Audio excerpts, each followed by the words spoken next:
Hey guys, what's up? It's me, Peter25 here, and today I am bringing you the second iteration of my Bonanza series. This time it is the top 150 coaster countdown Calamity, part 1.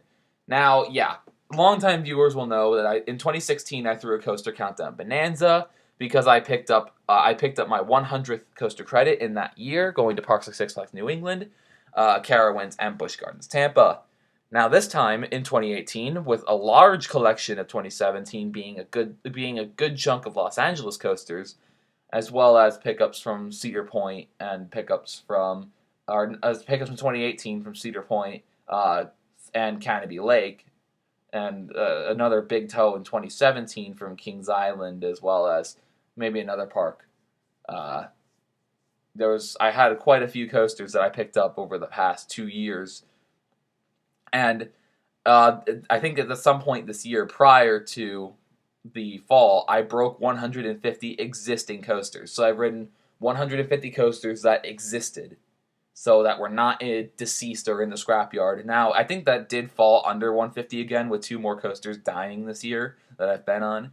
But to celebrate this occasion, I'm bringing the series back with a new random title that I dubbed the Coaster Calamity. And since I already have a history ranking every coaster that I've ever ridden, I'll be doing something special. I'll be putting up comparisons for coasters that were in 2016's list.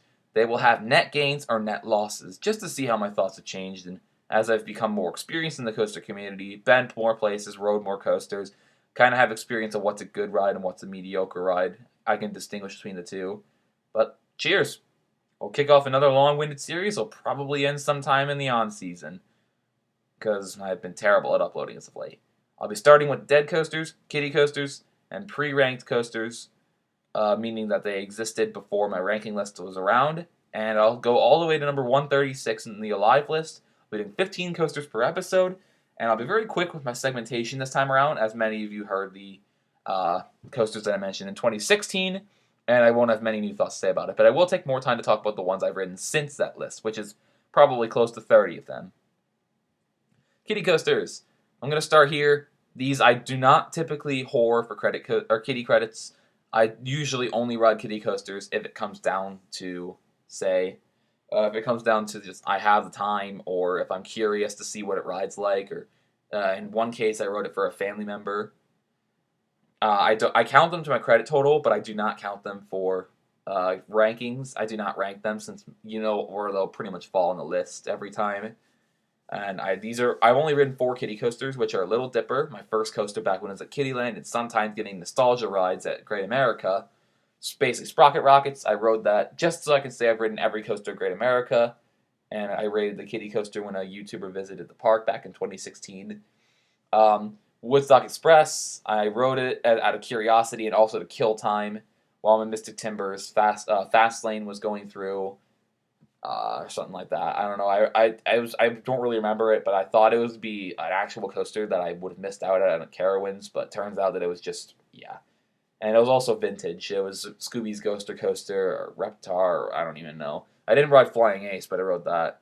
And then Flight of the Hippogriff, I rode that at Universal Studios Hollywood, which I rode just because I have a cousin. I went with a younger cousin, middle schooler at the time, who was a big Harry Potter fan and wanted to ride Flight of the Hippogriff with the family. And it was also like a 10-minute wait, not even. It was really easy to get onto compared to their other major attraction. I can't remember what it's called, but it was like 2 hours to get on that. Next up, we have the pre-list coasters. I've been on 2 coasters that I do not rank on my list because of reasons. I rode Cyclops along with Hades at Mount Olympus, I think back in either 2011 or 2012. I started the list in 2013, so you'll see Cyclops that I haven't ranked it since I haven't been to the Dells since 2012. Not even Mount Olympus, just the whole entirety of the Wisconsin Dells. And Hades will be in the pile of dead that will be coming up on the next slide. Poltergeist is a different story, because I did ride it along with all the other coasters at Fiesta, Texas when my list existed, but I hated it when I first rode it. I conquered my fear of launch coasters in 2016 when riding Storm Runner, and if I rode Poltergeist today, it would probably fall in my top 50, but I cannot assume because I've only been on the Flight of Fear clones. So until the day comes, I'll be stuck in limbo in this I got the credit, but doesn't really have a ranking at this point. And ever-growing pile of dead. Hades, Disaster Transport, Ninja at Over Georgia. It might move up if Blue Hawk I deem too similar to be the Ninja. Mantis, Mean Streak, Georgia Cyclone, Apocalypse/Iron Wolf. Yes, to me, it died twice as a Great American Native. And Firehawk. All died in the time when there's this list. I rode them, and I rode them just as they died, or they died after I rode them, sometimes even several years. I do not rank these rides out of sanctity for their rest in peace. They're in eternal peace. They're in the scrapyard or have been remodeled to other greater things. Georgia Cyclone Mean Streak being RMC'd. Hades being redone by Gravity Group with an inversion. Ninja Rougarou Ninja Mantis having new trains. Same with Apocalypse. Really, only two of those coasters were put in the scrapyard, which were Disaster Transport and Firehawk. And these coasters are dead. They deserve my respect or just my absence of any remorse because some of these things were absolute trash. So pick your poison. Guess which ones I respect and which ones I don't. And bonus slide, I have 4 missed credits of doing this. I've been traveling for almost 5 years now. I believe I've been doing it from 2014 to 2018, so that is 5 years of traveling. And it'll be my 6th year of reliable traveling. Some would say 2013 I also did traveling, but it was only to Cedar Point. So, yeah, I will be having some interesting travels for 2019, but that you won't see those in the works until New Year's, so get hyped for that. I passed up on Roadrunner Express back in 2014 in Six Flags Fiesta, Texas. I thought it was a kiddie coaster, but it turns out when I studied it up several years later, it actually was a fairly good mine train, and I regret not riding it. Especially since I was right next door to Iron Rattler. I was so tempted by Iron Rattler with a walk-on line. Yes, I run on like a Wednesday in May, so yes, it was not busy at all. And passed up on Roadrunner Express because Iron Rattler was too good. Joker's Jinx, same reason as Poltergeist. I went in 2014 to Six Flags America. I was afraid of launch coasters at the time. I saw exactly the same as Poltergeist. I could see it even with limited knowledge of coaster enthusiasm. And I passed. I was afraid to ride it. I decided to go straight for Superman and Batwing, which I both really enjoyed. Goliath at New England. I did not. This is actually my legitimate missed credit twice. This has been my bugger to get because I missed it twice because it's always broken down under maintenance. And yeah. So I'm kind of mad that I never have gotten to pick up that credit, but I also know that's a flaming pile of sheep dung, so I'm okay with missing it, but it's also a rare credit. But I also want to ride Aftershock because it's actually good. And then West Coaster at Santa Monica Boardwalk, Santa Monica Pier. I think I can't remember what it's called. I think it's I know it's Santa Monica, but I don't know if it's the Boardwalk, the Pier, or something, or the Causeway, or something like that. I passed up on the West Coaster there because it was an upcharge attraction, and I did not decide to waste my money on that. It is the GTA 5 roller coaster, though, so it has a place in history for it has a claim to fame, but I passed because it costs like $8 to ride, and I'm not wasting that much money, especially when I can spend it at Bubba Gump's.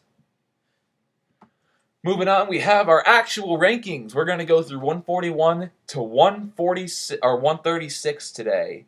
The worst coaster I've ever been on was Mind Eraser at Six Flags America, and it has a net loss of -1 because in 2016 it was second to last. And the only reason it's gotten to dead last because Six Flags New England's Mind Eraser underwent renovations to Riddler's Revenge, so this burning pile of elephant dung just slipped even further.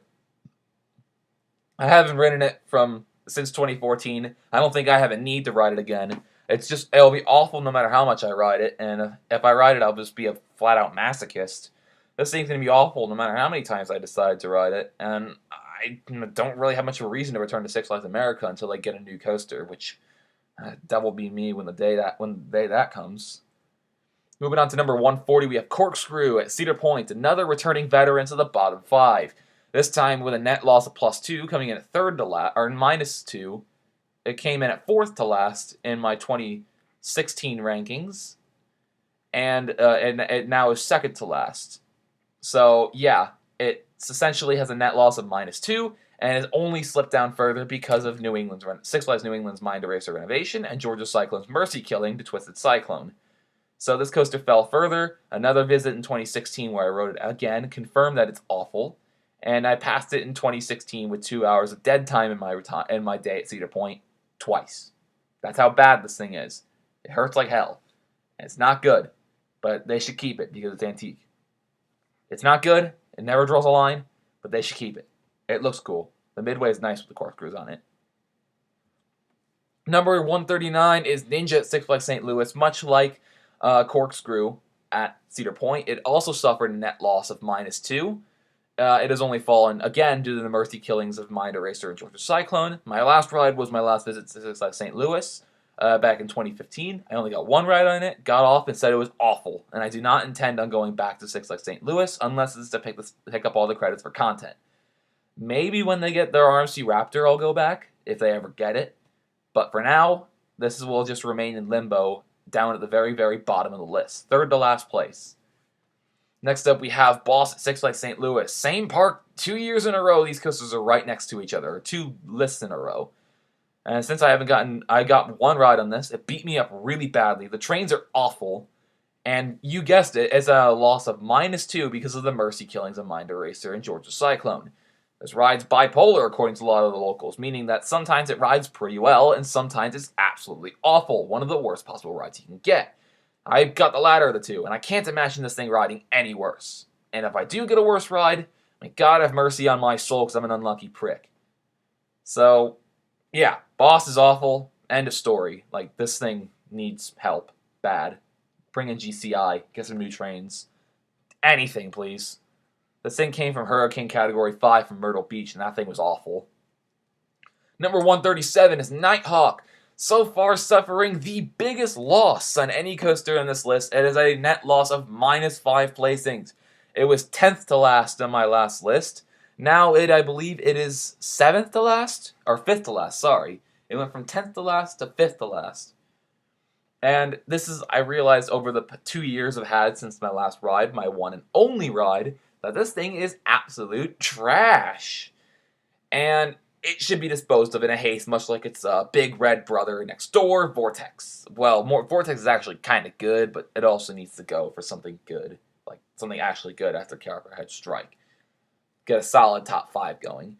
This thing has a consistently long line. It's not worth it at all. I remember this thing shuts down for everything, has a lot of maintenance issues, and should have been scrapped as Borg Assimilator. Should have never been relocated. And it was just a big waste of valuable space for Carowinds. It's kind of nice to look at, but it's terrible to ride. And it's just, I have nothing to say other than this is absolutely an awful ride. And I discourage anybody from riding it.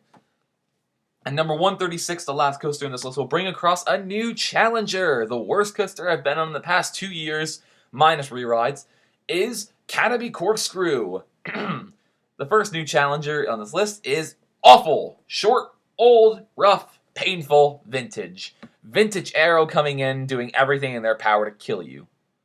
Like, even when the first turn out of the station is rough, you know you're going to have a sloppy ride on your hands. This thing is just, ugh. It's the exact same model as some of the oldest corkscrews around. I think the same model as the corkscrew that went to Knott's Berry Farm, now operating at Silverwood.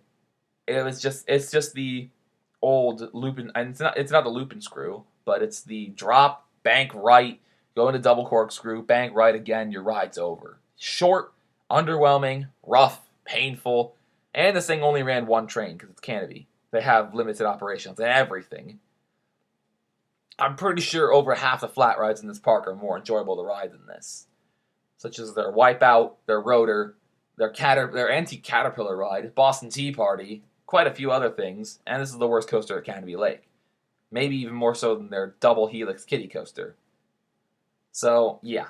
And I waited like 15 minutes. I was able to get on Untamed in less time than this thing.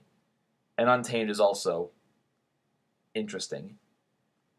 You'll be seeing it later down the list. But yeah, that will wrap up my first of 10, what will likely be 10 videos of my top 150 coaster countdown Calamity.